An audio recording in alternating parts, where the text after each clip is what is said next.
Welcome, everyone. I, Councilmember Martz, call the January 23rd, 2024 City Council Services, Safety, and Parks Committee meeting to order. We're going to start with public comment. There are multiple public comment opportunities at tonight's meeting.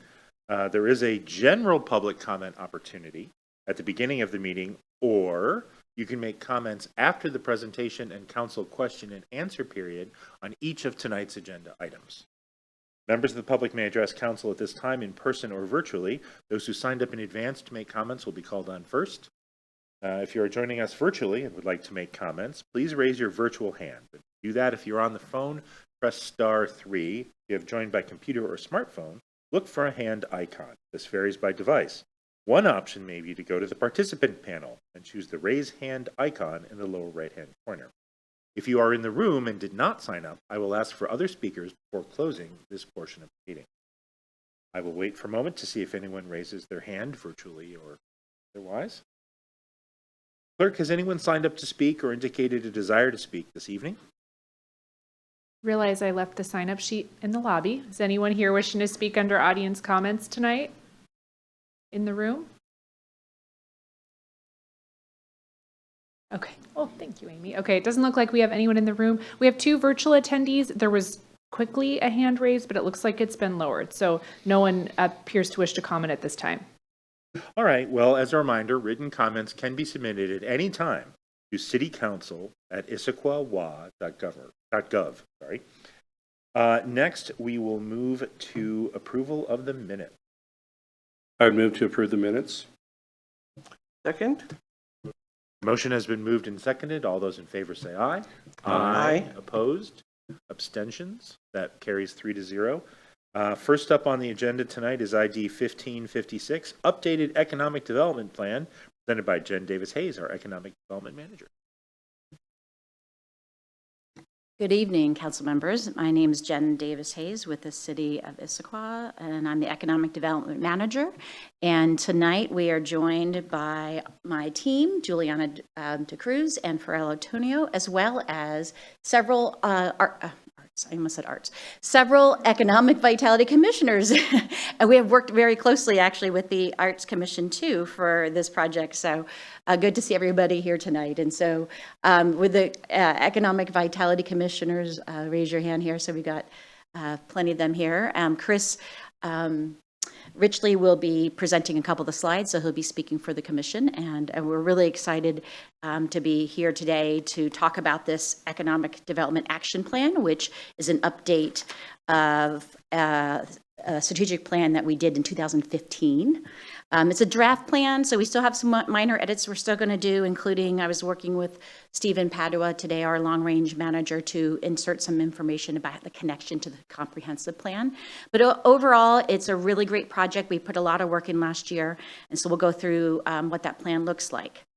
We have posed some discussion questions and making sure that anything that if there's any concerns that you see in this plan, if there's any metrics that you would like us to consider and report or collecting, and then we are suggesting to present information on a quarterly basis about the progress of the plan, and we'll do that in our economic development, a quarterly written report we submit to council. So finding out if that's an okay way to pursue this. So I am, again, the plan is a 3-year work plan for the economic development team and our partners. We sent out an RFP in March, received 10 responses, interviewed four of those responses, and selected Community Attributes, Inc. Cassie Byerly is here, and she'll be speaking next about the rest of the plan.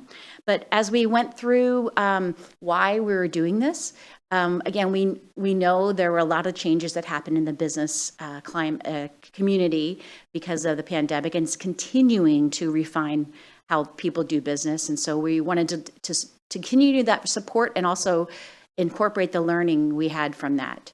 We also work very closely with other departments, and we wanted to leverage that in the partnerships that we have in our community, and wanted to make sure, again, that this plan is right-sized for the staff that we have.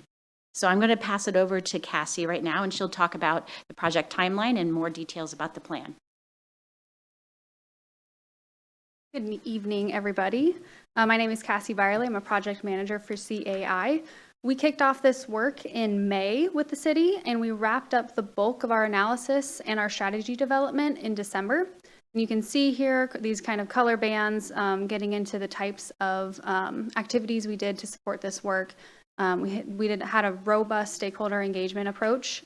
We conducted 5 orientation interviews with major employers, property owners, and real estate professionals. We conducted 3 focus groups across outdoor recreation, creative industries, and home-based businesses.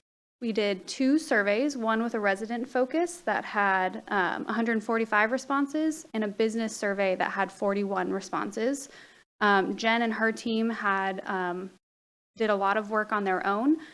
They did 2 major rounds of outreach. The first included several activities, including 12 hours of office hours, a business walk, materials at the farmers market, targeted outreach to women-owned and minority-owned businesses, and as well as getting information out about this project through newsletters. The second round there, you can see in the November to December period, they re-engaged and presented the draft of the action plan to several partners, the Arts Commission, the Equity Board, Parks Board, and made it available to all of the boards of the vision partners. So anybody who wanted to kind of have a custom presentation on the plan was able to get one. You can see down below the economic data profile. We updated all of the exhibits from that 2015 report and looked at a couple new areas. And then we started getting into strategy development and the action plan starting in late summer through the fall. I'm going to go over just some really high-level important findings from the community engagement and the data profile. There's a lot more information about this in the action plan itself. First and foremost, most participants that we talk to view Issaquah as a local solution to regional problems, and that's a great position for the city to be in the eyes of its residents, but we know that jurisdictionally and with the authority the city has, it can't be the solution to every regional problem we're facing. Quality of life is so intrinsically tied to Issaquah. Residents, it's important for residents, it's important for businesses, it's important for recruiting, it's important for those who come to recreate here. That was a huge key theme we saw, and you'll see that kind of tied throughout the strategies. Issaquah has a lot of demand for its space, and that translates to kind of a perception of a lack of access to studio, commercial, and event spaces. We also see that on the resident side with housing affordability challenges. And tied back to that quality of life, we had a lot of feedback from businesses who want to see more branding and kind of Issaquah owning its kind of gateway to the mountains standing. These are 2 survey responses from the business survey. On the left there, you can see what responses to the question of what makes you optimistic about your business's future in Issaquah. And on the right there, you'll see the list of challenges. When it comes to what folks are optimistic about, you'll see the central location ranks highest and the sense of community, and you'll see nature and outdoor recreation coming in at number 4. When it comes to challenges, the top 2 are related to cost, increasing leases and rents, and housing and cost of living. When it comes to the data findings, kind of the essential part of this slide is that Issaquah is ahead of PSRC growth targets when it comes to population. We'll add about 4,000 new residents by 2050, and employment growth has lagged compared to what PSRC has forecasted. We were returned to pre-pandemic employment numbers in 2022, and the city's projected to add about 7,000 more jobs to reach nearly 40,000 by 2050. And a couple other last points here. We all know this anecdotally, and the data bears it out, that home values have increased at a faster pace than income or rent since 2015, and truthfully earlier than that as well. In Issaquah, professional services and retail are the 2 biggest sectors. You can see that Issaquah matches perfectly the rest of the East Side region in terms of the breakdown of services at a higher rate than King County and the Puget Sound region as a whole. Issaquah's share of retail industry, retail jobs is a little higher than you see on the east side, countywide, or in the 4-county Puget Sound region. With that, I will move it along here.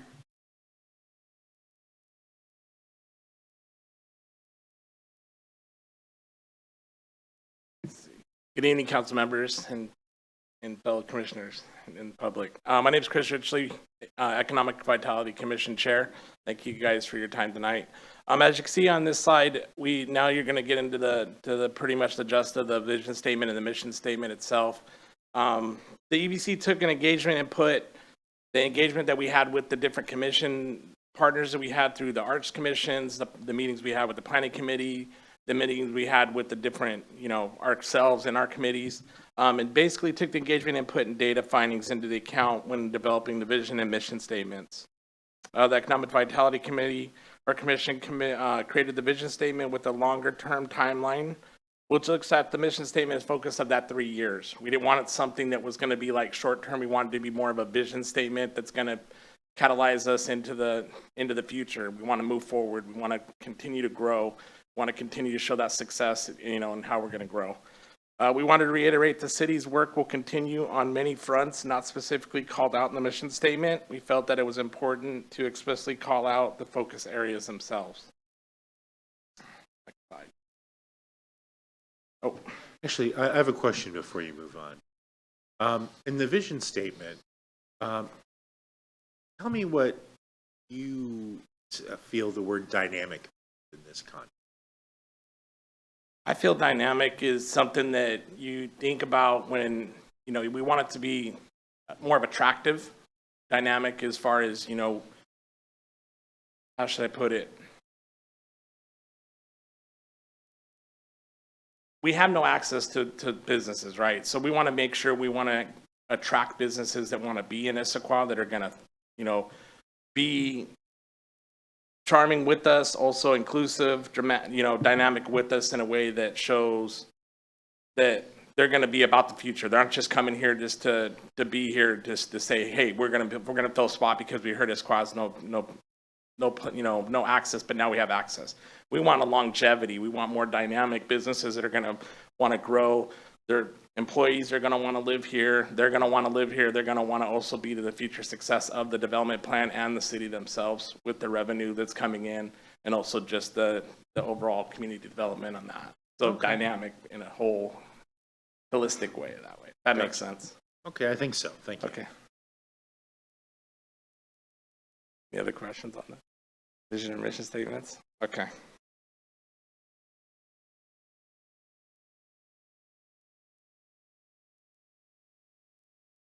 So as you can see, we broke it out into three actual themes: access to opportunity, convene and catalyze, and then leveraging Issaquah's assets.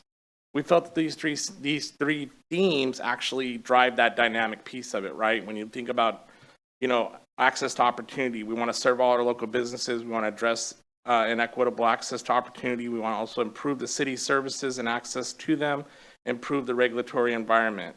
And then convene and catalyze, we want to align the local regional efforts, support local and regional partners, liaison between city and partners, representative between community and within the city planning efforts. And then finally, the last theme, leveraging Issaquah's assets, recognizing the importance of outdoor recreation, creative industries, and the home-based businesses to Issaquah, building the opportunities for new jobs and entrepreneurship. So that's, again, dynamic in itself, where you look at, we felt that there was three fronts that we can make an impact on, which is going to be outdoor recreation. The home-based businesses are really important, so we held different, we felt that was important because we saw an uptick in that after the pandemic of home-based businesses. They're a part of that, right?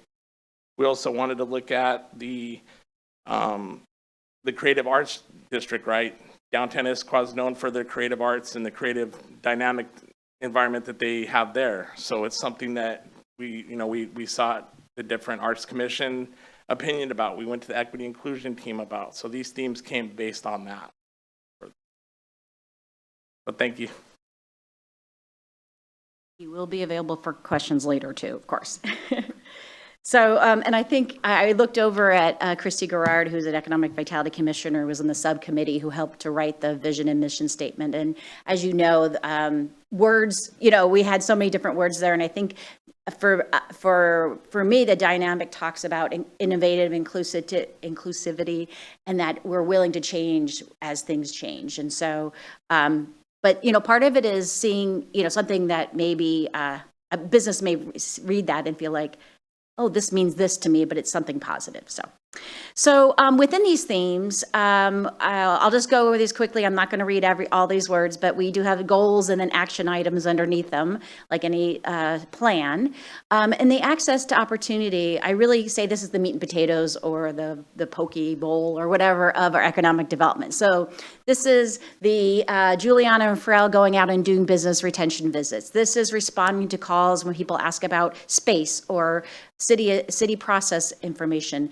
This is making sure that our voice is in the I-90 over crossing study and working with our colleagues in various issues around public safety and homelessness.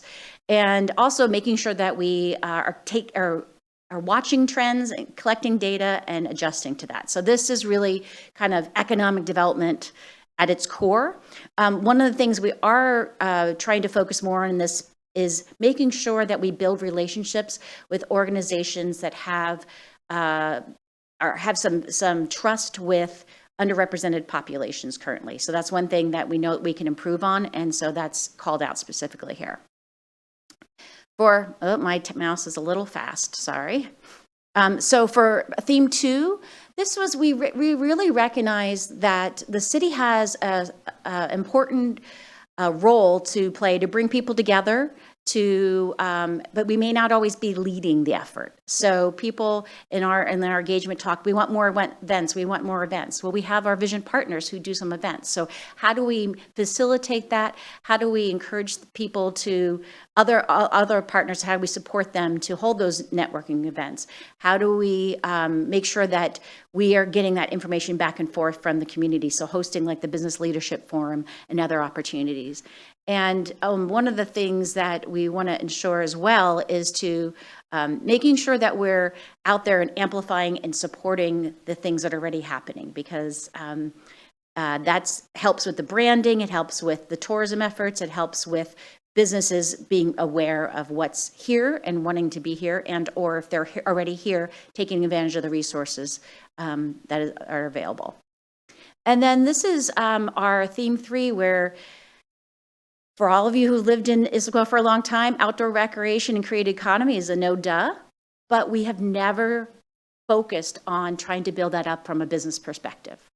We, are great with all the efforts around having creative district, around having, improvements to our green necklace and all the parks and rec. But we as economic development have never focused on how can we build that ecosystem of outdoor rec businesses. What are those small and medium-sized businesses that would love to be, or even large businesses, but would love to be close to the mountains to test their equipment, come back and tinker? What are those businesses in the creative economy that want to be in this area because of the quality of life, but also our workforce? A lot of folks that are in tech are thinking about doing different things. People who are in other areas, they decide, let me go and explore the broader creative economy. And then, as Chris mentioned, home-based businesses has definitely, we believe, has increased. And I just learned today that one of our commissioners is opening a home-based business. So every day we get more home-based businesses. And so we did 2 events last year, and they were just very successful. And the home-based businesses were like, thank you, do this again, please. And so we partner with the chamber. We'll continue to do that in the future. But beyond just having a networking event, we want to make sure they have the resources to help them be successful. So those are our 3 themes. And then how do we know? I'm sorry, I think Oh, we have yes. a question. I'm from sorry. Yes. Councilmember No, Michelle. it's okay. These are just wonderful. I love the report. It's really, really great. But I do have some bigger picture questions. And if you go back to theme number 1, so how much, and maybe this is a question that Chris would like to weigh in on because of his banking background, but how much of a barrier to our recruitment, retention, and expansion of opportunities is the cost of housing? And, I hear all the time from people who say we can't get people to come here to work because they can't afford the housing. So I guess in the bigger picture of our goals here, it seems like affordable housing is a huge barrier to growing our creative community, which usually don't pay very highly on wages, and our recreational industry as well is not always a high income job. So anyway, just your thoughts about that, because I think that's where the council needs to wrestle with how are we helping economic development through affordable housing measures. That's a great question. So under Goal 2, it actually, support city efforts to address issues that impact economic vitality. So workforce development and housing, hand in hand. You are correct. We have seen that even pre-pandemic about the challenges for service industry, entry-level jobs. And even at that time when we did our Central Issaquah Plan Vision Update, we were talking to a large corporation who brings people from other areas, and they said, a brand new manager from another area can't live here, right? And this is an entry level, but so that has been an issue that has been for a while, and it continues. And I think infrastructure and traffic, or transportation, are things that if we had more transit, and we're the Metroflex is a good intra-city connection, and to Sammamish as well. And so there's some small pieces that are being implemented, but as you know, with affordable housing, it's not a quick and easy thing, but it is very important to the community, to businesses hiring people. And Chris could probably talk about it from his own experience at Harborstone and how many people he's going haven't showed up, or just don't apply because they can't get there, / it's 40 minutes, I'm going to go work in the bank near my house instead. Yeah. And Councilmember Joe, you have a question? Thank you, Mr. Chairman. Jen Davis Hayes, I want to thank you for your work in economic vitality. I've had the pleasure of serving with you on the LTAC committee in the first years that I was on council during this term. For Juliana are great assets as well. We, as you know, work on the LTAC committee, Lodging Tax Advisory Committee, together, and it gives out money in terms of $10,000 at a time, depending on the type of project, using the what we call heads and beds tax. How does, moving to the theme 2 slide, thank you very much. How does that work in with Goal 2 and Goal 3, and what kinds of overall goals should LTAC be thinking about as it interacts with this report and the work that you've done? I love that question because I see it so interrelated. I actually presented to the Visit Issaquah board last week and talked about and showed them how tourism and how their efforts are integrated in this plan. And it's not just because Christy Garrard is on our committee, but because this is something that we see as growing as an opportunity. So as you see here, I mean, Goal 3 is amplified tourism and marketing efforts, right? And so as related to how LTAC can support this, I think there's an opportunity in LTAC's future to say, okay, we want to support the economic vitality and tourism efforts by supporting, and I'm making this up, an off-season type of thing, and saying, here's the money for it. We want to hire, we'll do an RFP to do that. Or as we start to move forward with our implementation of our plan, we get some traction on something, and maybe there's an opportunity to partner and make it and leverage that to something bigger.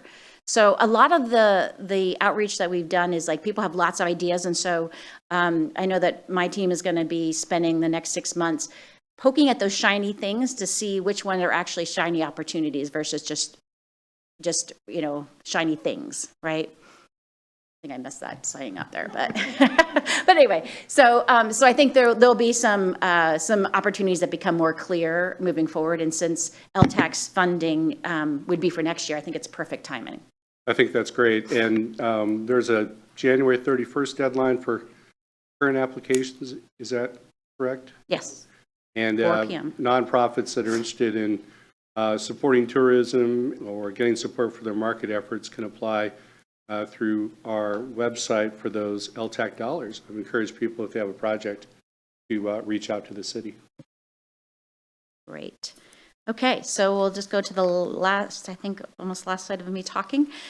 So how we know we're making an impact. And so on the left side of the slide is the data we currently collect either for the strategic plan, performance metrics, or for our quarterly dashboard. And so then when we looked at what for this action plan, we worked with our data analyst at the city to say, okay, what are those short-term outcomes that we want to, again, in the shorter term, achieve? Because obviously more jobs, more affordable housing, higher quality of life are all those long-term things we're moving towards. But if we can remove barriers and provide tools and resources for business creation and growth, that helps us to get there. If we can ensure that the business perspective is in city and regional policies, programs, and efforts, that helps us to get there. If we can increase that promotion, awareness, and connection between businesses, that helps us to get there. So these metrics on the purple part of the slide to the right are the actual numbers that we'll be collecting. And again, we're proposing that we would report these out in the quarterly economic development report that's written, that is submitted to council. So next steps, we hope that we'll be moving forward for City Council to consider adoption on February 5th. Our Economic Vitality Commissioners and committee and ED staff will begin to implement. We're going to continue to use this as a roadmap and to align what we're doing as we move forward in our current activities. One thing I didn't put in here, but when I was doing the AB for this council meeting, was our this year's Port of Seattle Economic Development Partnership Grant application will come out in mid-February, and we'll align our ask to them, which is a guarantee approval for the dollar amounts of $1 per capita, so about $40,000, with the implementation action steps in our plan. So everything that we're going to do, we're going to steer towards really working on this. Okay. So that is our presentation, and would love to hear questions, comments, and I'll go back to the discussion questions. Councilmember Joe. Thank you. Could you go back to this 2 slides? 2 slides from the currently collected slide? Yeah. I'm wondering if tracking the Michigan Economic Sentiment Index might be a good way for us to track economic development in town. And it's a national index, of course, but if we track it and we see that when that index gets more optimistic, above 50, and then we have a 2-month lag, and then our sales tax goes up or our taxable retail sales go up, that gives us an idea of how much we can plan and anticipate when we see that index go up or down. So that would be one of the elements that I might suggest we take a look at as a metric to kind of track from a national level down to the ground where we are. It's a simple metric to track. It's done every month, I think, and that's just one suggestion that I might have. Okay, thank you. Councilmember DiMichele. Thanks. I'm looking at the metrics slide. It's up right now. And each one of the metrics is the number of businesses, the number of new resources and relationships, the number of impressions and views, and so forth. Do you want to talk a little bit more about that? But it did occur to me while I was reading that. Are we evaluating how for example, the resources and relationships we have, how effectively they are working? Not just the number that we have, but the effectiveness. So if you could just talk a little bit about that and how you think we might be reporting that out to the community.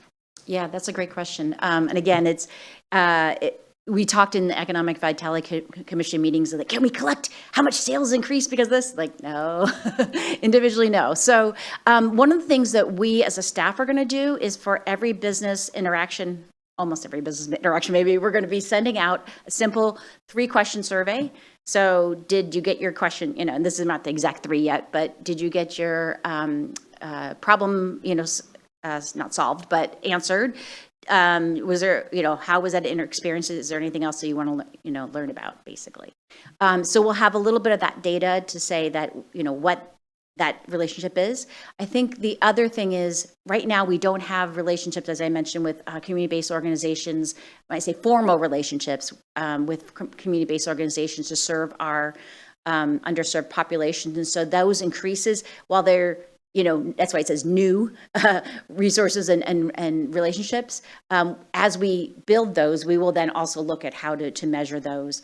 So Startup 425, which is one of our relationships we have and have had since 2016 or so, has revamped this past year. And so we're going through that same question of the effectiveness of that first pilot or half a year, and how we can make that more effective to serve our business needs. So some of it's going to be survey, some of it's going to be follow up with people after they attend an event, and say, again, those 3 questions, and hope that people will respond and give us some good feedback.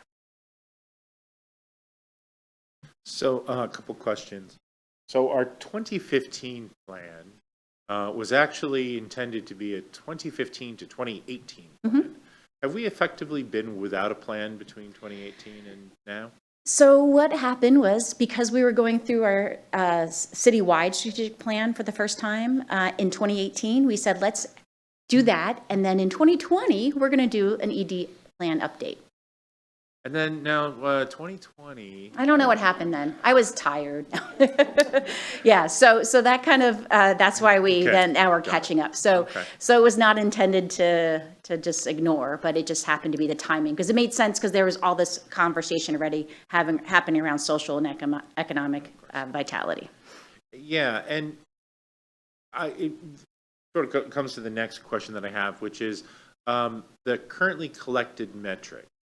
I feel like sometimes we collect metrics and you guys dutifully come up and show us what the numbers were and say, here's the metrics you asked for. I would love to know how the current state of the metrics we have captured inform what we want to do going forward, right? Where's that link between the things that you all have been so diligently measuring and what we want to do going forward? Because I don't necessarily get a sense of where the challenges are and are not. I was struck by a sentence in here, and it's in the section, forgive me, on,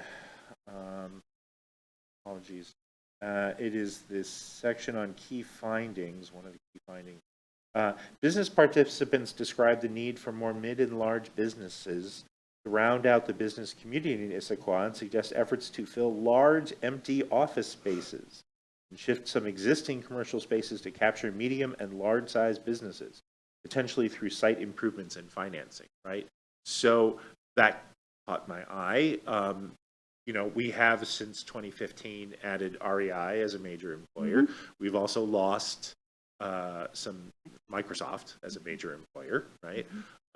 So what, how can a finding like that, I felt that for a long time. I was sort of excited to see it here because it's something that I've just felt qualitatively in the city for some time. I don't know if it would show up in our metrics data, but I just, to understand where these pain points are and how they're going to inform. I mean, I certainly hope there's something that we're going to do in the next year to address that point. And trying to get mid to large size employers is a completely different game, right? Than the startup businesses or expanding existing businesses or getting somebody to bring have a satellite office here.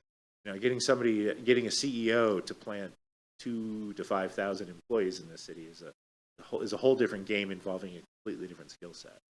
Yeah. And so, so I think it would show up in the commercial vacancy rate, and so especially because there are 3 buildings that of 100,000 square foot each or more that are going to be, listed as vacant soon. So we would see that. So back to your first question about how we use these metrics. So Pharrell is our data king or guru, and so we as a team talk about it quarterly and kind of look at the information. We just started doing that with the Economic Vitality as well, Commission as well. So again, informing, educating. Does this, is there anything? And every month we actually say to them, what are the business trends? What are the things happening in the community? So we kind of had been gathering on the ground data, even though it's not number of this, number of that, all year long. So that's how we use that. Regarding the recruitment of the big fish, right now with a 40% vacancy rate in the I-90 corridor, I don't expect that Issaquah at the end of that corridor is going to be getting the first dibs on new businesses, but we have built relationships with the Greater Seattle Partners, which is the recruitment organization for the region.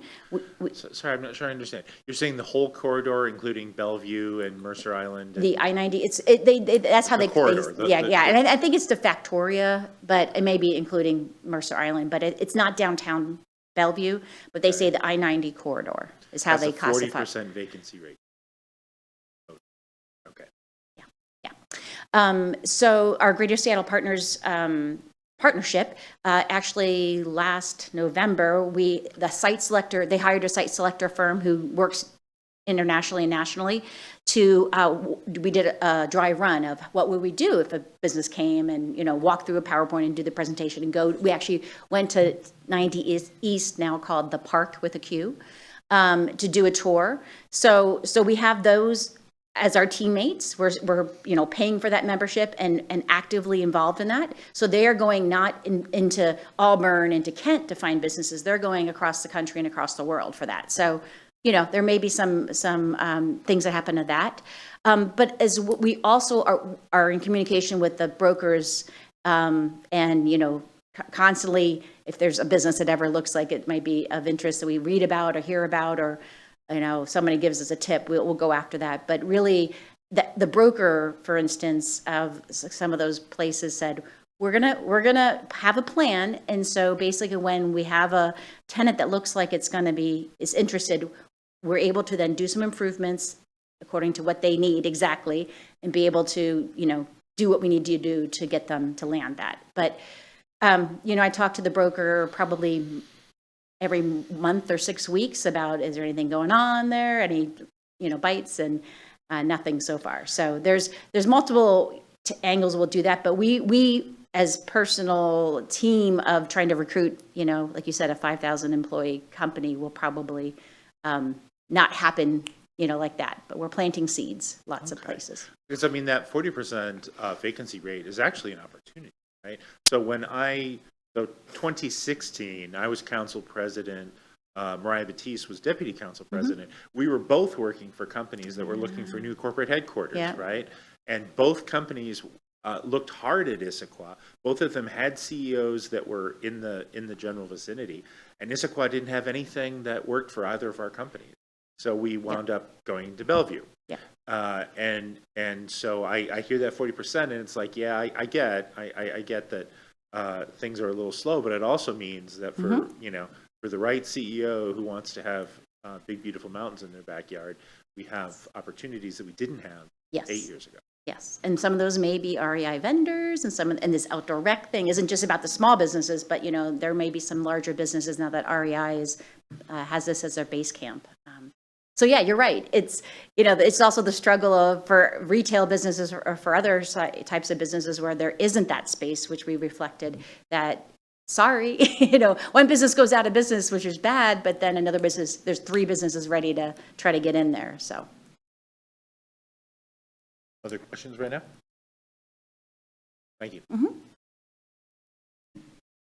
So back to the questions. Yes.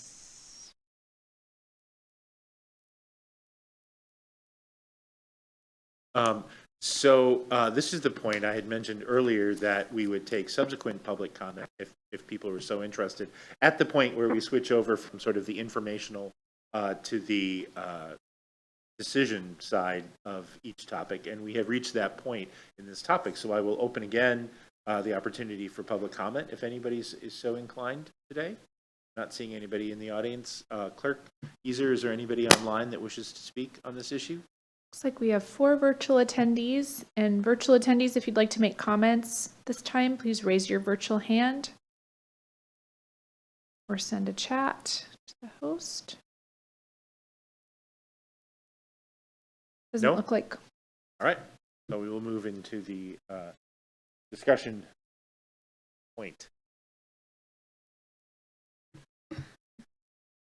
So Thank you. This was such a rich and deep report. It was a pleasure to read it, and it was very, very well done, very thorough, and just lots of things to think about. So first of all, my thanks to the people that put this together and to the community engagement that obviously informed a great deal of it. I do love the fact that the creative community, I'm looking at my arts people out there, are woven into the plan so significantly. I mean, that just affirms what I've said many times, and that is that our arts and our recreation are business development elements as well, and that we really need to look at how we can leverage those to not only enhance our community, which they do beautifully, but also contribute to our business development. So thank you for weaving those so well into the report. I love what Chris had to say about what dynamic it means, and especially his emphasis on engaged. When I first arrived in Issaquah, I spent 9 years on the Chamber Board of Directors and got to meet a lot of business owners who were very, very, very engaged in our community. And I think that as a goal is a significant statement. We want people to come here, but we don't want them to come here and then go home every night or unfortunately out of town. We want them to come here and be engaged as active citizens in our community as well. So I really love that definition of dynamic. And I think that is part of the history of Issaquah, that we've had very active business people really involved in the civic part of our community and the human services part of our community. And I think if we can emphasize and continue that the character of Issaquah will continue to far into the future. I do think that maybe it would be good to go back to those metrics and see if you can flesh that out just a bit more so people understand exactly what we are planning to measure, and the fact that if you're going to be doing surveys to see how things work. I support Councilmember Mart's idea that we need to make a stronger connection between our metrics and what we're hoping to, how we are hoping that they will inform future plans.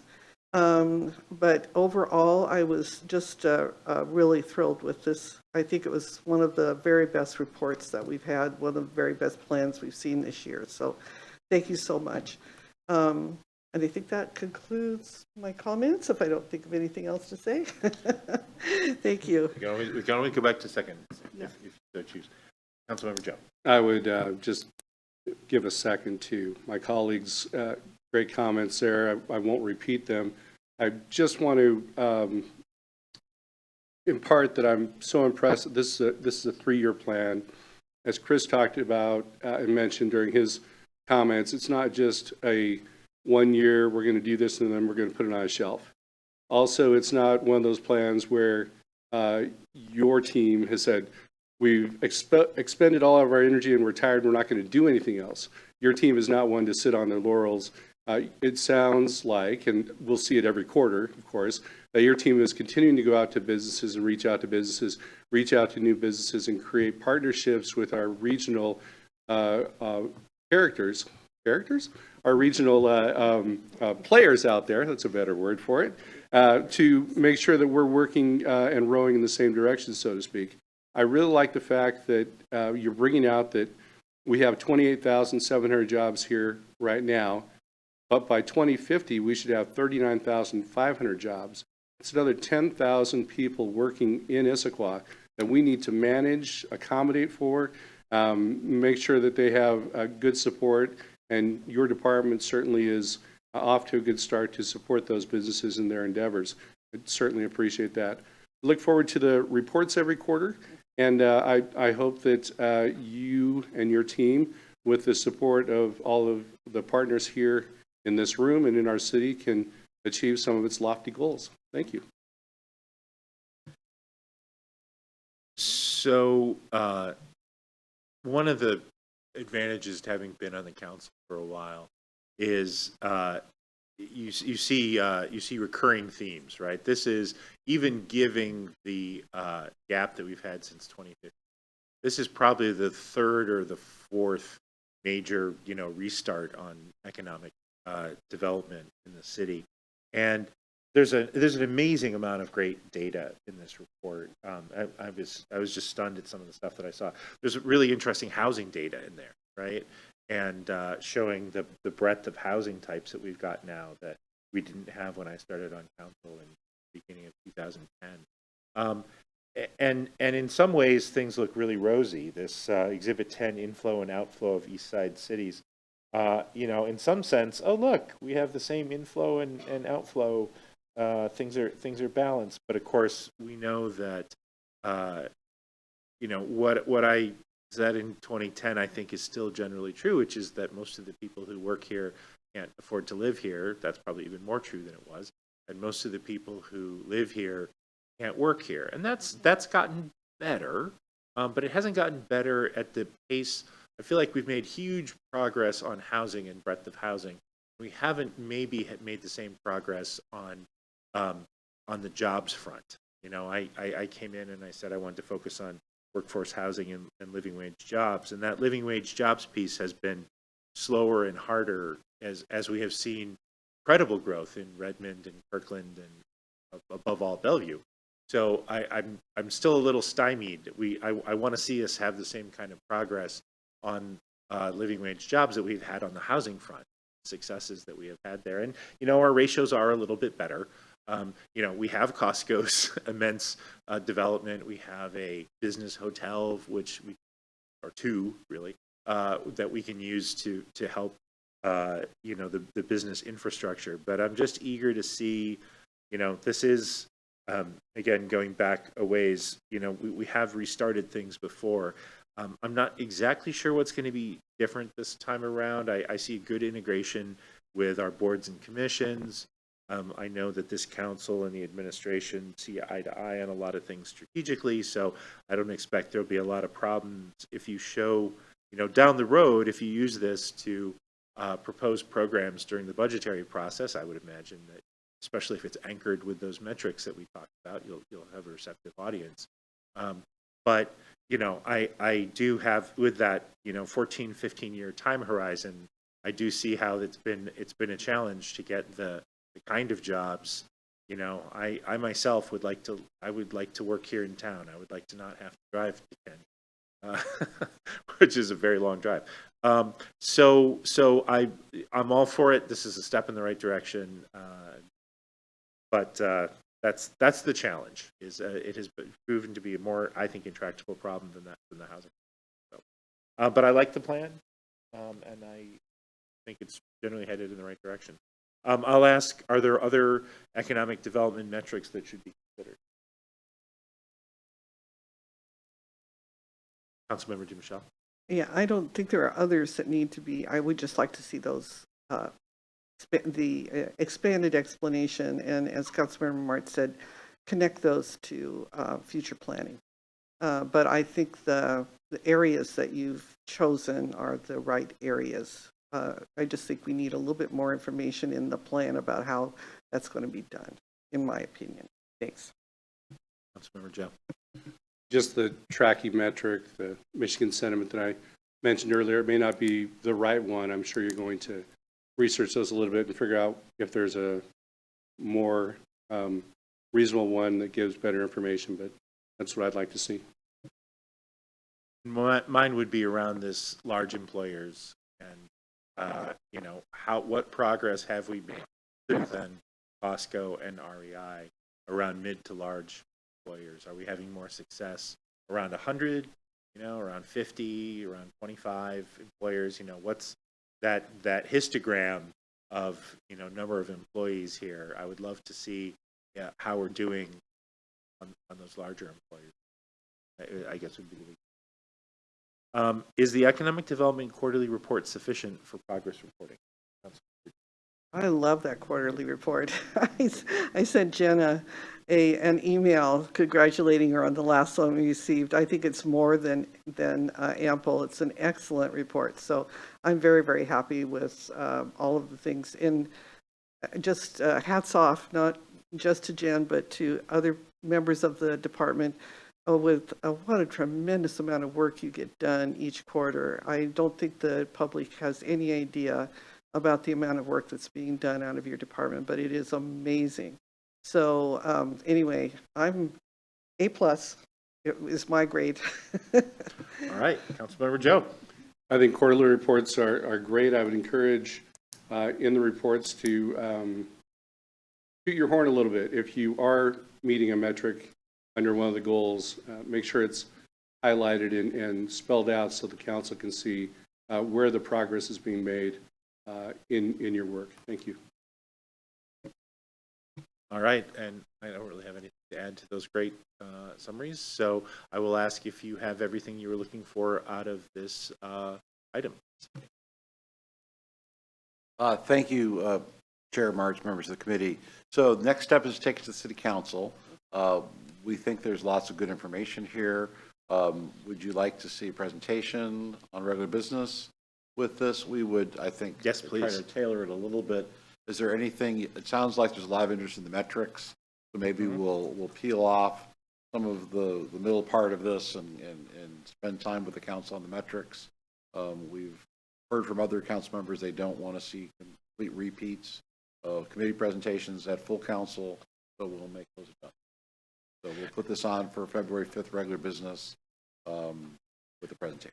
And somewhere I think, I don't know where, but that housing information is really interesting. And it would be a shame if I mean, I don't know where to use it, how, but I would love to see that come back in some way, shape, or form. I'll just Okay. put that to you as a challenge. Sure. Agreed? All right. Thank you. Let's move on to ID 1563, Arts Grant Funding with Amy Dukes, our Cultural Arts Manager.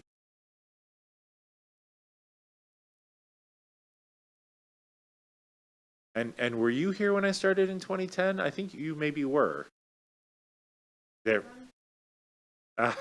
That's right. Yep. All right.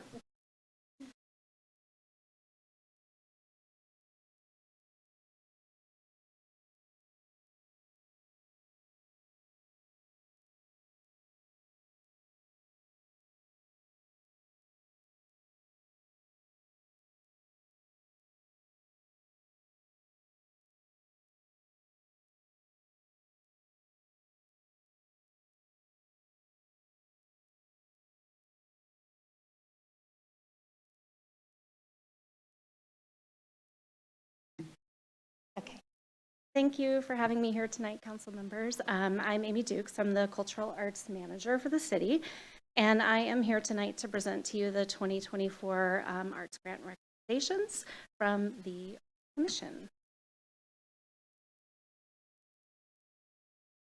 And the purpose, again, is for me to present the recommendations to you and get guidance on next steps.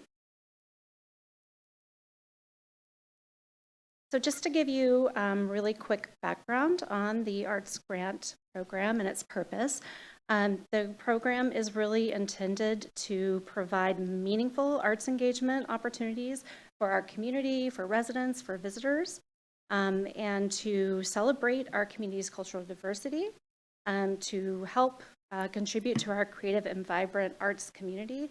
And also really important to these grants is to support our local nonprofit arts organizations and artists. And I could not have asked for better placement than to go right after the economic development presentation tonight, because I think they gave an excellent reason for why the creative community is so important to support. And we were so pleased to be part of their process. So, to add. It does not. So just to give you some background on the granting categories, this program or the Arts Commission has been doing a granting program since its inception. But last year, coming out of the pandemic, we really wanted to take the opportunity to take a closer look at how we were making those grants and why we were making those grants. So the Arts Commission spent a lot of time kind of reevaluating the program and creating granting categories that sort of better align with the types of requests that we were receiving. And so we piloted this in 2023, and then afterward, we did some evaluation to say, hey, did that work? What worked, what didn't? And we mostly kept the format the same for 24. So we have categories now. Arts partnerships is one category, and those grants are really intended to provide the much needed support that our Issaquah-based nonprofit arts groups need. And so this granting category is open to groups who have arts and culture as their sole mission. That's why they exist. And then we carved out another category called arts projects, and that's intended to support, it could be an arts organization or a non-arts organization or an individual artist or a grassroots group who has a great idea for an arts project that would benefit the community. And a lot of the arts and culture and great things that happen in the city happen because non-arts organizations provide creative opportunities. So we enjoy those partnerships as well and want to support them. And then the third category is arts in the schools. We used to lump the support to schools in our regular cycle, and we kept hearing that the timing was really awkward for the schools. So we decided to take this category out separately and to align it with the academic calendar so that the grants basically happen, the grant period is the same as the school year. We also streamlined the program to focus on Issaquah schools. The Issaquah School District is huge, so this allows us to provide more support to our Issaquah-based schools, and so the schools that are eligible currently are the ones that are located within city limits or that have a majority of students from city limits, which is kind of hard to discern, but working with the district, we've determined that there are 10 schools right now that are fall into that category. And then all of the applications that we receive, the Arts Commission evaluates them based on 3 basic criteria. They are scored on these criteria, and this is how the evaluation takes place. So the first and probably the most important to the Commission is public benefit. We want to make sure that the programs that are being supported really are providing meaningful arts engagement opportunity for the community and reaching diverse audiences. And diverse audiences can mean a couple of things. It could mean a very broad range of residents and visitors, but it could also mean an underserved population. The second criteria is artistic value. Again, we want the project to be really arts-centered. Yeah, that's probably okay.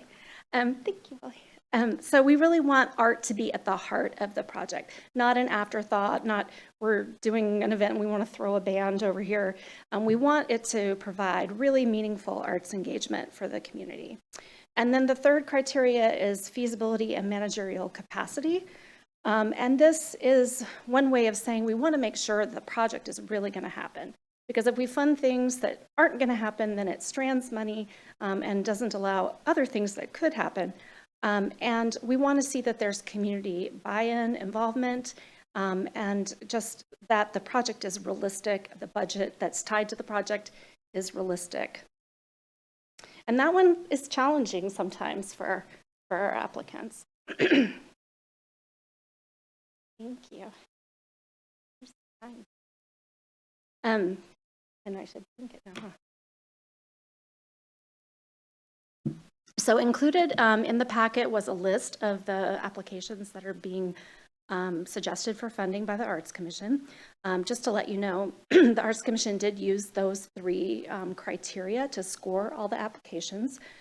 Each criteria had a potential score of 5, so organizations could get somewhere between a 0 and a 15 as their total score for their application. And based on that criteria, the Arts Commission is suggesting that 32 applications be funded. 2 of them are arts partnerships, and 30 of them are arts projects. And then we'd like to reserve $25,000 for the schools program, which would enable us to fund all the 10 schools that are eligible if they do come to us with a proposal. So you can see that breakdown there. And then just to give you an idea of how the process has gone to date, like I mentioned before, after the 23 granting process, we did take several meetings of the Arts Commission to go through what worked, what didn't work, and what we'd want to do to revise the application. And then in October of 23, we released the application and had a deadline of November 30th. We received 40 applications, which was quite a lot larger than the previous year, which, you know, it is good news in that we feel like post-pandemic, if we can say that, that, you know, things are becoming more normalized and more people are suggesting that they do events for the community, which is fabulous. And then the Arts Commission met in January the 8th and the 18th to review the applications together as a group and make these funding recommendations. I'm here with you tonight. And then I'm seeking direction on how to present these to council. And then after the council approves them, hopefully, we will go through our normal process of contracting. We do a pretty extensive technical assistance during the scope of work development for our contracts, just to make sure that what they proposed is in alignment with what our goals are. And then the arts commissioners all do site visits throughout the year so that every funded program gets visited, which I think is a really important piece. And then, of course, we help promote and celebrate all of the projects.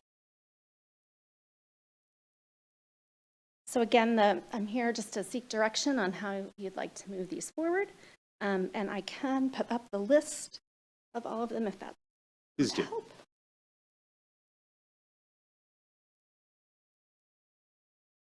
And then I would like to mention also that Rachel Wright, who is co-chair of the Arts Commission, is here with me tonight. Thank you so much, Rachel. And she's here to answer questions that you may have as well. Councilmember Joe. Thank you, Mr. Chairman. Thanks for that presentation. I appreciate all the hard work that's been put forward to make this happen. Could you help me with something? I know that we have a creative district. I don't know exactly how they're funded. It doesn't look like they're funded through this. If you could just kind of let us know how that's funded and why we're able to see art on our streets in the downtown core. Yeah, so the arts program actually has multiple components to it, and I believe I'm coming to you next month to talk about the overall arts program, so I look forward to seeing you again. But the arts program has the granting program, which is sort of our way of supporting what the community is doing, and then we also have public art fund, which supports a lot of that art that's implemented or integrated into your built environment that you see. And then we have the creative district program, that is its own unique program that is really intended to focus a lot of creative vibrancy and a lot of economic activity and visitor activity in a certain geographic area, which is basically Old Town and parts of Gilman. So it's funded through the arts program's just operating funds, but we mostly get grants to support it. So the good thing about that program is Arts Washington has supported that program through grants. So we currently have a request out for $150,000 for 24-25 to help infuse more placemaking into the creative district. Thank you for that. Yeah. I appreciate you giving that background. Leads to my next question, though. How do Arts Commission, the arts community, then work with the economic development and the presentation that we just saw? It sounds like you're both getting money to, help our downtown area. Could you talk a little bit more about how you work together on those issues? Yeah, so the specifically the Creative District program is really intended to be a partnership between arts and the economic development efforts of any geographic area. And so we actually worked together as we were applying for the designation. And then we have a creative advisory board that helps they're really just serving in an advisory way, but they're a great connection out into the community. And so that does include a representative from the chamber, a representative from economic Development, a member of Downtown Issaquah Association, Visit Issaquah. So that they're at the table talking about how to make the district connect and know about all the various things that are happening in the city economically. So it very much is a partnership, that particular program, but also the Arts Commission and the Economic Vitality Commission have done a really good job of communicating with one another and having joint meetings at least once a year and networking together. So I feel like the inclusion of arts in their plan is genuine. Yeah. Well, I appreciate that you're working in collaboration together. My final question concerns the list of grantees up there. I was curious, you have a cat art show, which is the very bottom grantee for $5,000. I was curious, what is that going to be, and how would we see that in our city? So actually, that one is not being recommended for funding, but not because of the artistic value of it, but because they don't have a venue to display the artwork. And what they are proposing actually are calligraphy cats, and they want to create the largest cat painting in the world, which is a really cool aspiration. And so there are several things on this list that are not being recommended for funding, and primarily it came down to we couldn't support everything, but also that the commission took a preference for artists and arts organizations that were based in our community and who knew where they were going to do their programming or their project. And so we had a handful that were coming from outside of the community who we'd love to welcome into the community at some point, but they also didn't have any venue identified or hadn't secured that. And we know from that feasibility standpoint, it's an issue. So just like economic development is pointing out that people don't have spaces, the same thing is a problem that plagues the arts. So we will work with and reach out to all those that didn't get funded to try to make them viable for future. Great, thank you very much. Those are my questions. Councilmember Michelle, do you have anything right now? All right, I have a couple questions. One is, sometimes in the past, this has been done in a way that shows what the previous grant was to that organization, because different organizations can sort of handle different amounts of granting, right? The Village Theater can handle as much money as we can give them. Yeah. But for some groups, $5,000 is a lot of money. So I was not familiar. I did a little bit of research on Issaquah Cultural Circle. Yeah. Forgive me, are they new? They are relatively new. They did receive funding last year. So they received $15,000 last year.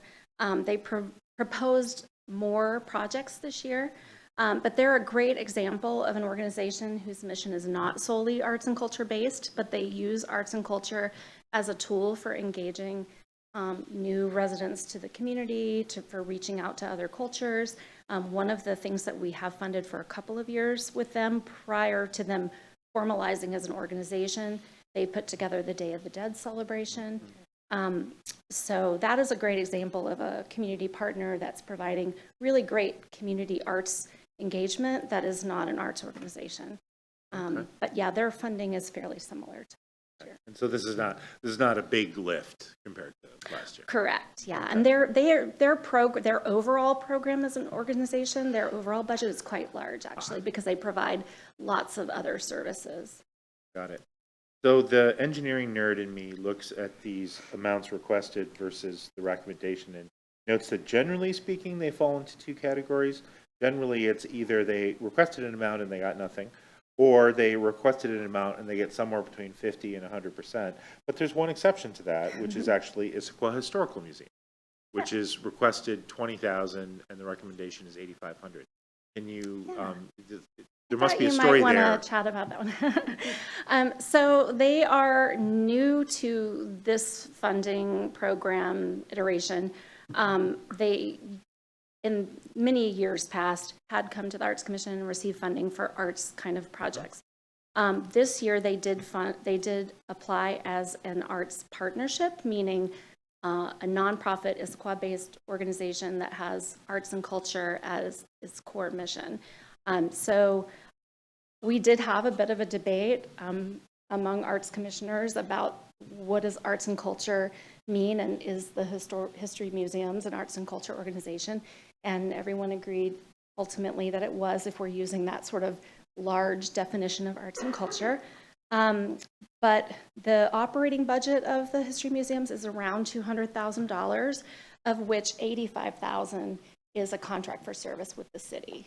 So the Arts Commission felt like we should back that out when looking at their budget, because that piece is sort of already covered, and we didn't want to calculate the calculation on our own covered dollars, if that makes sense. You're So- referring to the, it can't be more than 10% of the operating Yeah, budget. yeah. So then that put them at a possible funding of around $14,000. And because they were new to the program and they're sort of in a rebuilding phase as an organization, and because they didn't really mention a lot of arts programming that they were going to do, the commission scored their application such that they ended up with, I think it's $8,500. So it was sort of a combination of factors. Okay. Thank you for that explanation. No other questions right now? Rachel, Well, do you want to add anything? I totally. Would you like to add? Is it okay if Rachel adds anything? about Okay. this? I would just add, we are really trying to add more process to the granting. I've been on the Arts Commission for 3 years, and I've really appreciated actually Amy's guidance in implementing the scoring system, because it makes it a lot easier to gauge what these projects are and the impact.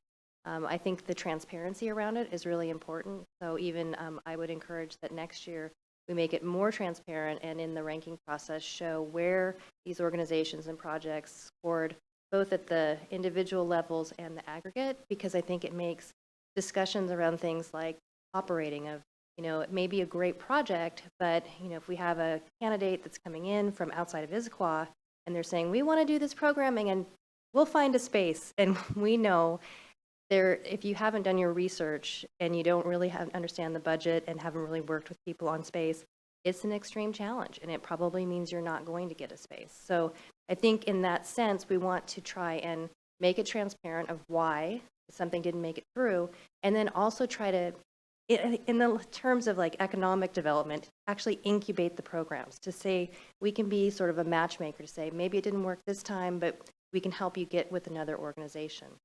And I would just add that this space challenge, we've had people coming in wanting to perform. We have this great youth film festival. It's disappointing to me that we don't have active partnership with the high school at this point to open up that space to the public. But, we continue to talk about space as a challenge and are doing what we can to open more up. That helps. Thank you very much. Appreciate that. So again, as with the previous information item, we're at the point where if members of the public wish to speak, we would entertain comments from the public, if anybody in the room wishes to, or I will again ask Clerk Geezer if anyone online has indicated a desire to speak to this issue before we go into deliberations. We have 2 virtual attendees with us. I'll mention one of them is an arts commissioner, Bridget Agabra, who's with us. I don't see that Bridget or other virtual attendee are wishing to speak at this time. All right. Well, with that, then we will move to deliberation. Can you please bring up again the questions for us?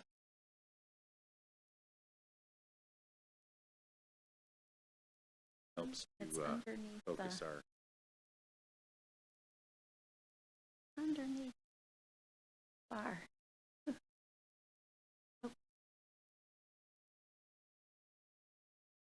It's underneath the WebEx bar. Do you have any tips for how to get it? Right underneath there. Of course. Better living through tech. I would think they update.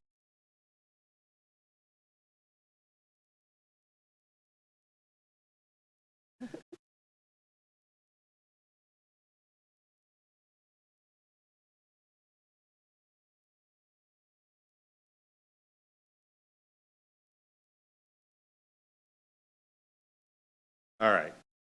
Seeks direction from the Services, Safety, and Arts Council Committee for the award and allocation for art. There's not a specific set of questions.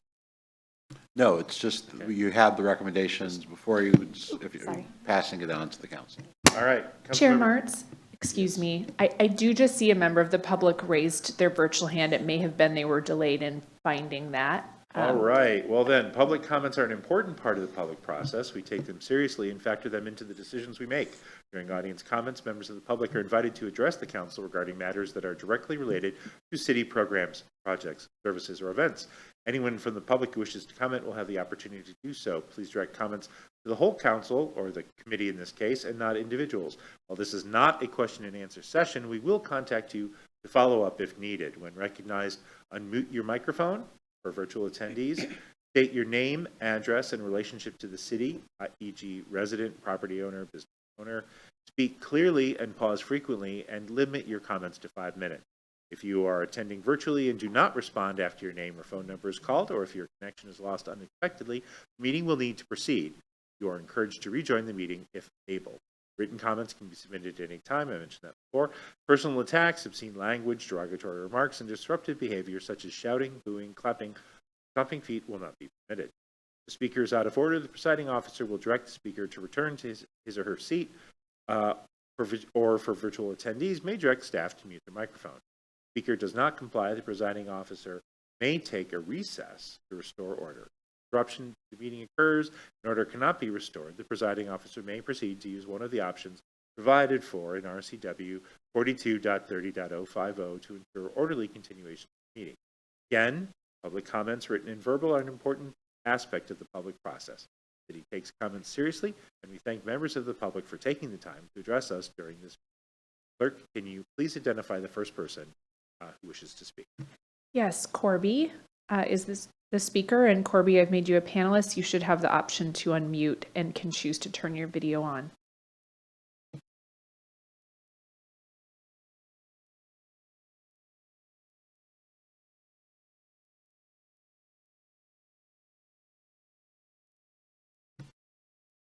Corby, are you still wishing to make public comment tonight?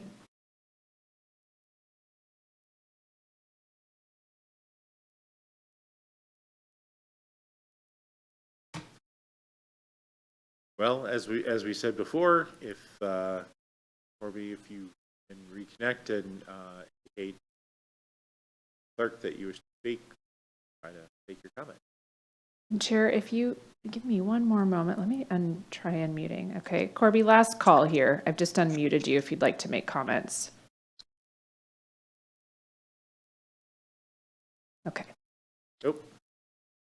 Okay. Deliberation. Councilmember Joe. Thank you, Mr. Chairman.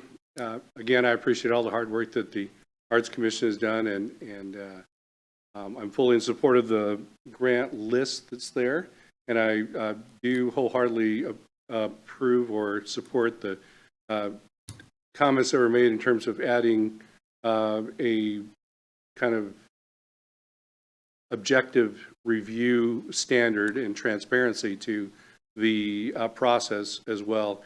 And I also like the fact that we're willing to show why a particular grant didn't get funding and to support that artist and find a way, if they can modify their project or change their application a little bit, they might then get funding in the next year. So it's a incubator to encourage additional art in the future as well, and I really like that aspect. Thank you for all the hard work. Councilmember DiMichele. I too approve the list that was presented to us, and so thank you very much.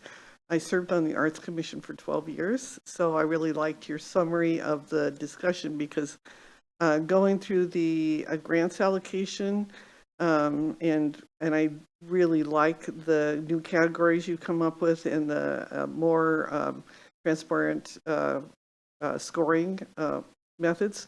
But it's always been a really good, solid discussion that arrives at some really nuanced endings. And I love the discussion of the history museums and why they got what they did. I'm sure there was a very robust discussion around that, and many others too. It's amazing. Even the small grants get a lot of attention from the commissioners. So I think we have a great list here. I would think that it should go perhaps on the consent agenda for the council to approve, and then you can move forward with the work of getting those grants into people's hands. So good work again. So proud of our Arts Commission. We have a great Arts Commission and a great director for that. So thank you very much. So this is one of the parts of being on council that I love is supporting the arts. And when people talk passionately about Issaquah not being the dreaded suburb, but an actual city and a community, having a thriving art scene is absolutely essential part of it. So I'd love to give out twice as much money as we do, but I also love that you have criteria and we're careful, and when we can talk to the public, we can say that we are enthusiastic but careful and good stewards of the public's money.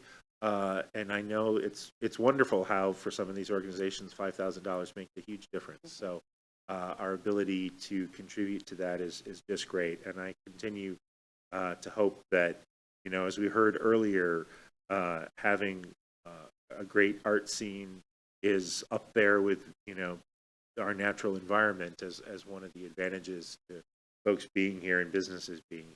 So keep up the good work, and I also support putting it on the consent agenda. And I saw Councilmember Joe's nod his head, so I think the administration has its recommendation from the committee, and I'll ask if there's anything else you're looking for on this item.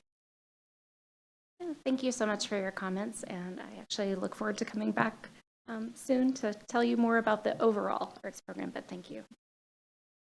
Excellent. And Clerk Geezer, is there any chance that the person who wanted to speak has chance that they've gotten back into their connection, or are they gone? No, they're still with us. It's possible that the raised hand was inadvertent I and see. a bumping. That has happened to of the me. keys. I have inadvertently raised my hand before, and yes, that does happen. All right, and with that, we will move on to ID 1566, Religious and Cultural Calendar, presented by Dale Markey Krimp, Assistant to the City Administrator.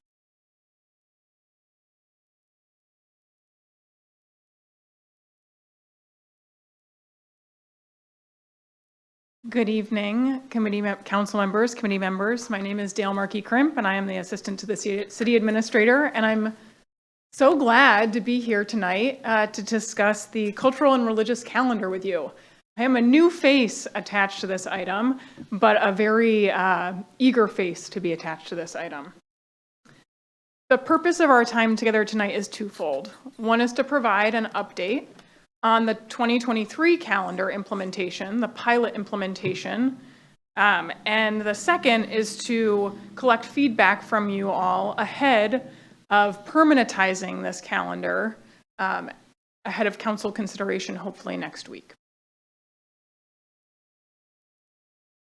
The direction I'm requesting tonight, which we'll come back to this slide at the end of the presentation as well, is twofold. Are there any cultural and or religious holidays missing from the overall, the long calendar that we should include in the final permanent calendar? And do you support the changes made for this final update, given community feedback and staff feedback and input received over the course of 2023? A bit of background. The three of you are probably very familiar with this, but I want to make sure that the public also hears a little bit of background on where this calendar is coming from. The calendar that we're talking about this evening, included in your packet, the long calendar and the short calendar, were developed in late 2023 in an effort to provide a diversity and inclusion tool for both city staff and the public, both to formalize our city's commitment to diversity and inclusion, and to help build and increase awareness of the religious and cultural diversity here in the city of Issaquah. We also used this calendar, and we'll talk a bit about how, to ensure that our public meetings didn't conflict or weren't planned on key evenings and holidays of key religious and cultural significance. It's one thing to say we're an inclusive place, but if we're an inclusive city that is planning important meetings that ask for public engagement on evenings when the public cannot engage, that's not true inclusion.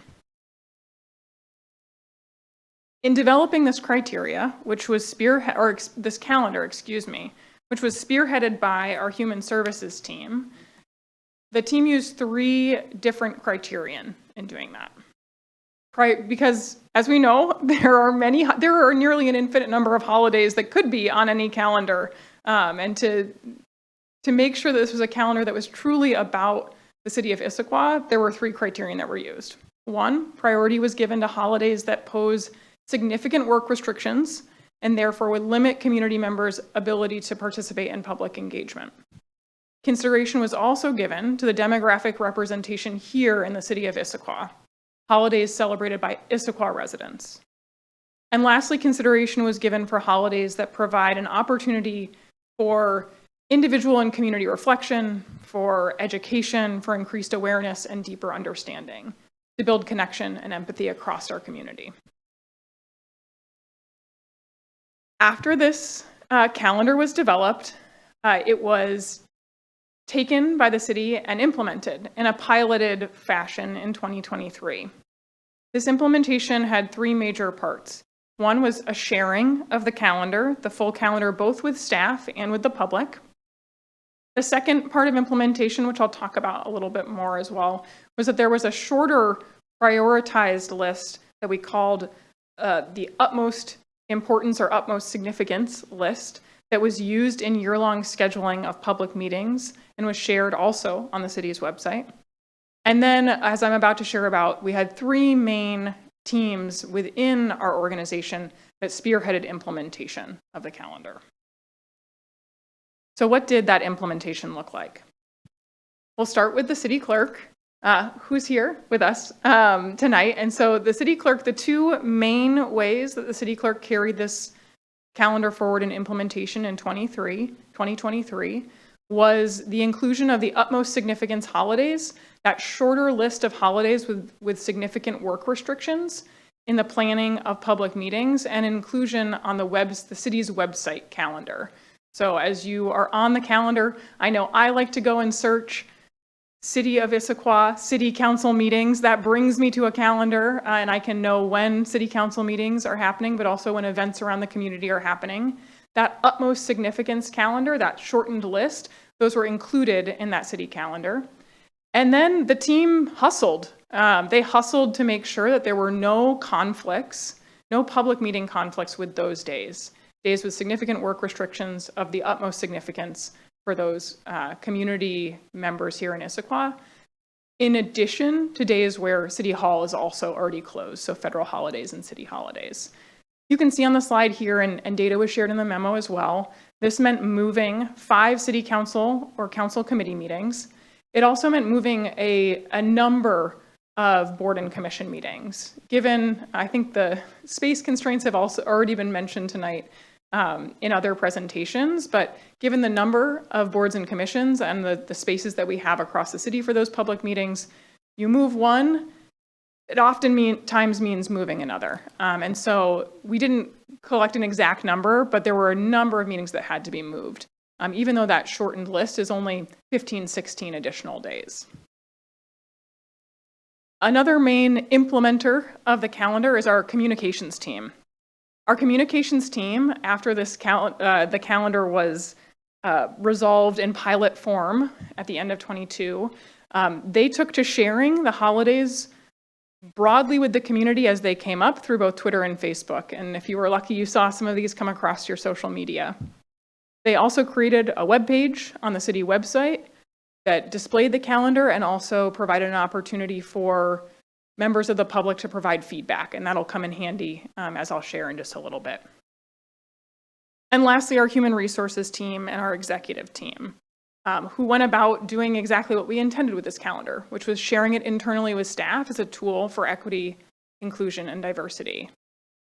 holidays were shared through the Chronicle, which is our internal newsletter. And then also this year in 23, HR was able to share an option for staff to put calendar holds on their Outlook calendars so that they would see these days come up in the same way that you'd see other holidays come up. Feedback. Part of the process over 2023, as we engaged in this pilot implementation and looked towards determining how we would permanentize this calendar, part of that process was to gather feedback, both from our staff internally and from the community at large. There were multiple options to provide feedback. The main one throughout the year was through the website. However, this calendar also came to the Equity Board, which I'll talk a bit about, and through sharing it in an ongoing way with the public over social media and with our own staff internally, we were able to gather ad hoc feedback as posts were made and information was shared about each holiday. A few key pieces of feedback that came up over the course of 2023, which were mentioned in the memo and also are up here on the slide. The exclusion of Christian holidays from the utmost significance calendar. The purpose of the calendar, as I stated at the top, was inclusion and diversity. And we had good feedback shared with us that it felt as though there were key holidays that were excluded from that list. Also, there was a request to change the Baha'i high holidays on the utmost significance calendar. There are a number of Baha'i high holidays that require work restrictions, so many so that it would be difficult to plan around all of them. And so we worked with our partners from the Baha'is of Issaquah to determine which 2 holidays they'd like on that utmost significance calendar. The beautiful thing about a pilot, they picked 2 in 23, we got to the end of 23 and they said, those aren't the 2 we want. And so as you'll see for the proposed calendar, we've made a change to those 2. And a change on the Buddhist holiday that's reflected on the utmost significance calendar as well. The holiday Maga Puja Day that was originally on the utmost significance calendar is a holiday celebrated by one of only 3 of the main traditions of Buddhism. And even within that tradition, it is not the most significant holiday. And so we revisited that holiday and instead have proposed, as I'll talk about in a moment, to exchange that with the holiday of Vesak, which celebrates the birth, death, and enlightenment of the Buddha all in one day, and is important to 2 of the 3 main traditions of Buddhism. We also, just in December, brought this draft 2024 calendar to the Equity Board. The Equity Board's feedback focused in 2 areas. One is to consider adding more days of cultural significance to the utmost significance calendar, and we discussed the challenges in that based on the administrative burden of planning around more days. Their alternative was a desire to see the days on our utmost significance calendar, to see that alongside the City Hall closure and federal holidays, to see those on a list together, which is something that we feel like we can accommodate in how we present this information on the website. And the second piece of feedback was to see more educational and informational resources available for each holiday. We've done a great job naming the holidays as they come up, but also having some resources both for internal staff and for the public to learn a bit more about those holidays. So this 2024 calendar that I keep referring to, that is in your packet. The changes, which I've already mentioned that we've made, which is a replacing of Maga Puja Day with Vesak on the utmost significance calendar, the replacing of the birth of Bab and the birth of Baha'u'llah with Nahruz and the first day of the Ridvan festival, adding Good Friday, Easter, and Christmas Day, all Christian, Roman Catholic, Protestant holidays, to the utmost significance calendar, and emerging, at least as it is presented on the website, of the utmost significance calendar with the federal holiday City Hall closure calendar, which you can see that's the way that it's presented in your packet, that shortened list, denoted with the asterisks and the double asterisks.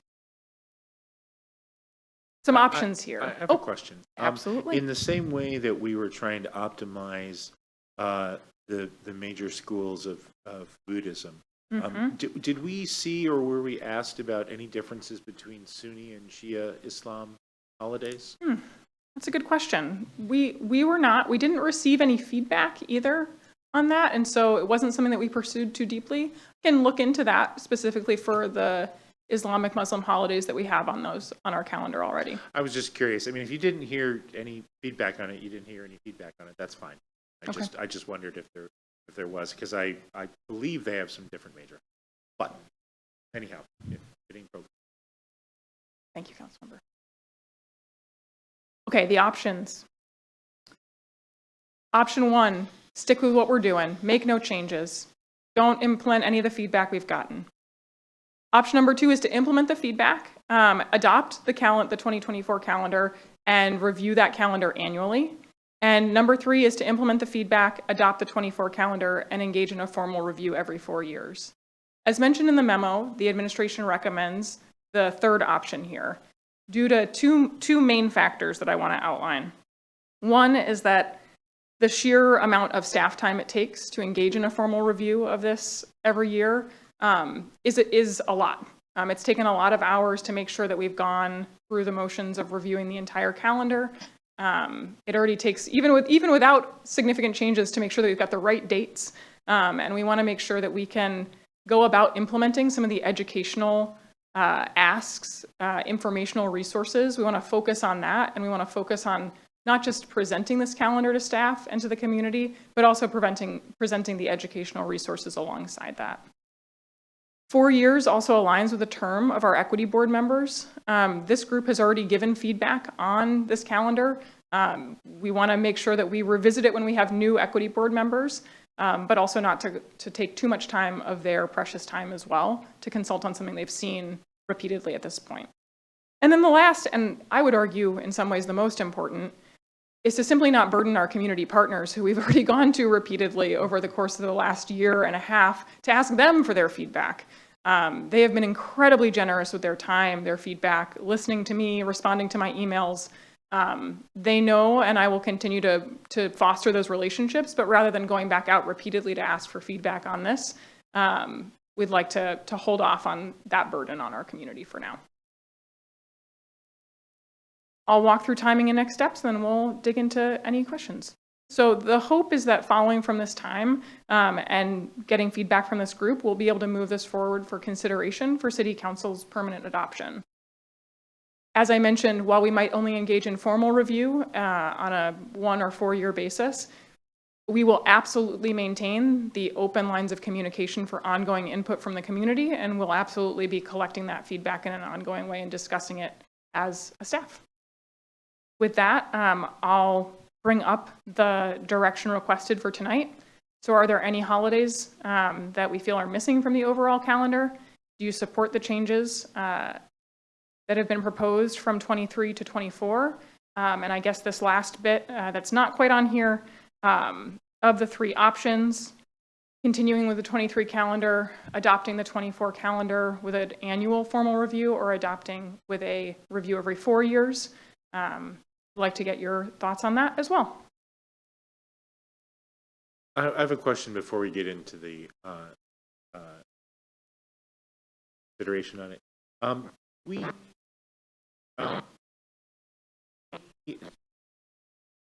The only days that we are closed are federal holidays, correct?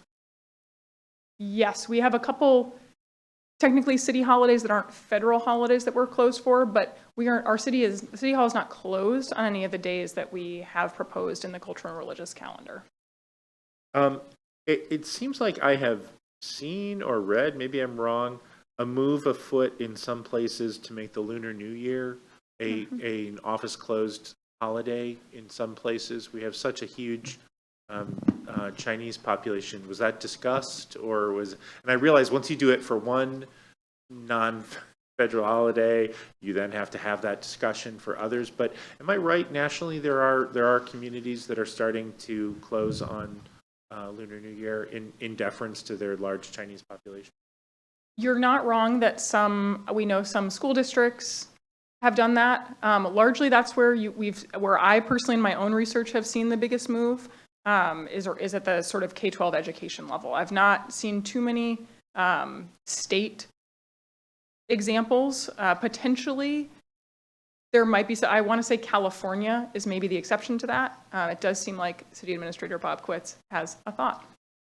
Well, there is a movement in Washington State. Representative Malin Tai, who represents a portion of Issaquah, has a bill, I think this is the second year running in the Washington State Legislature, to have a state holiday declared. As we've talked this evening, holidays take all shapes and forms, and so what is being proposed at this point is not a holiday where there is no work, but that would be recognized as a Washington State holiday. And so that is underway. The date changes, and so I think one of the questions is it a fixed date annually, or is it the date whenever it happens to fall? And my understanding is that bill continues to make its way through the legislature. Thank you for that. Appreciate it. Councilmember DiMichele. Yeah, so if we go 4 years into the future, so when I'm working with different organizations in town and we're planning events, we'll always go to the school district and see what their calendar says for this year, and I believe they always post the next year's calendar as well. So I'm wondering if we are thinking about maybe doing that as well, because I think that we're unique in the region on this, and people who are planning these big events would want to know what's the city going to do on any particular day. So I'm just wondering if, and you were talking about how long it takes to go through the calendar and find out what the dates are for the coming years. Yep. I'm just wondering if we do that work, if we could just share it with the community and post not only the current calendar, but next year's calendar as well, or I guess into the fourth year if we wanted to, but I think the two most important would be the current and the next year's calendar, if we could do that. But so that wasn't a question, was it? Could we do that? Yes, you got to the question and I love it. Absolutely. And I think that was another reason that I woefully left off of my list of reasons, that adopting for longer than a year and permanentizing for longer than a year, that gives us the ability to do that. We can go out and plan that far in advance and publicize those dates far out in advance. So absolutely.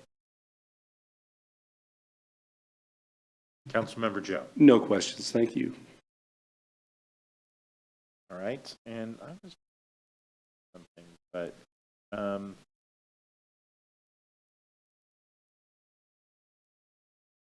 sorry, I was trying to double check something. Never mind. Okay, I was mistaken. That's fine. So I will ask if there is any public comment, either in the room or anyone online indicating a desire to speak. We don't have anyone online any longer. Oh, I feel like a failure on that. Deliberation. Councilmember Joe. Thank you. I appreciate the hard work that's gone into this as I try to plan events through my work. I'm just trying to find one date for 50 people. You're trying to find 50 dates for 300 people, it looks like. So I can't imagine the difficult work that you go through. This is a great product. I really appreciate that we're sensitive to people of all races, creeds, religious followings, so to speak, and religions. I also appreciate that we have 3 Native American days that at least that I saw. And I'll just highlight this because many of you know that I studied American Indian law during law school. And so Native American Heritage Day, November 29th, is recognized. And then we go to Indigenous Peoples Day, which used to be that old Columbus Day, which has now been changed. And I really think that's a good idea for us. And then we also have a Tribal Recognition Day, Snoqualmie Rights Day, which is October 6th. And I really want to thank the administration for seeking that out and trying to find that. We want to build a stronger relationship with our tribal partners, especially the Snoqualmie tribe, as they're so close to us. And that conversation that you had with the cultural department over there, I'm sure will help us bridge gaps that we currently have. So I just want to highlight that as this calendar can be the beginning of conversations to other communities that we may not have been able to reach out to before, and we may not have had a relationship with before. So I want to compliment your work, and I'm fully in favor of going to a 4-year review on the calendar And I think that the work that's been done should be solid for those 4 years, and I appreciate that there's kind of a backdoor appeal. If there's something that's really precious or important, that the administration certainly is willing to take a look at that. But I appreciate that you're putting this forward. I support a 2024 calendar as you've proposed it, and then a 4-year review. Thank you. Councilmember DiMichele. I will +1 that. I support the 4-year cycle, and I think that the work that's been done is great. I'm super proud of this product from our city. And I've mentioned this before, but other cities talk about it, but we did it. And I think we are a leader in the region in doing this, and not only just doing the calendar, but making sure that our employees know that their holidays are being honored, no matter what their religious or cultural background is. And I think that's just an important message to our employees. So fully support it. I would love to see the calendars posted so that people can check out and understand that we are celebrating more than the traditional holidays that have been supported in the past, and just really good work. And again, I think this could probably go on the consent agenda. I think the other council members have already seen this and understand it well, and I think it's appropriate on the consent agenda. Thanks. So I will first and foremost say I support the changes. I support the 4-year. I saw head nods on going on consent agenda. Yeah, I think this is a very thoughtful and compassionate way that we have implemented this. And I look even at the fact that we have cultural and not necessarily religious holidays is very important. I happen to be religious, but some of my favorite people are not. And so for them to have holidays that are acknowledged on a variety of topics that aren't explicitly religious, I think is a very big deal for them. So in a world that can sometimes seem like it's biased towards those of us who are religious. So with that, I think we're all in agreement. And unless the administration has anything else, City Administrator? Thank you, Chair Martz. Just to follow up on Councilmember DiMichele's comments, we believe this is the most extensive calendar of any local government in the United States. We have not found another even close. We have looked at all the usual suspects because we just couldn't believe it. But we believe this is the most extensive calendar of any local government in the United States, by a lot. Not just by a little, but by a lot. Well, that's so wonderful because, of course, we have such an And amazing... it's astonishing. Yeah. I mean, that there is we look, because as we continue this process through 23, gosh, New York City must be doing this. Gosh, Palo Alto must be doing this. Gosh, Madison, Wisconsin must be doing this. Councilmember Joe? Thank you. I'm just wondering if there's a national organization for city administrators or for mayors. It's a national association for everything. For everything. You know that. Wonder if we could check if there's a award category that we could get nominated for this work and be an example to the rest of the nation. And Ms. Markey Kripp and I have actually put a session together on this very topic for the city managers at their national convention in Pittsburgh in this fall. So we'll see if that gets. We would like to let others know as well. Oh, what a great suggestion. And I just think one of the things I love about this is it is a made manifestation of how wonderfully diverse our community is, right? And the love and attention that people in this community feel towards each other and towards being recognized is just made manifest in this list. With that, this meeting is adjourned at 8:19 p.m.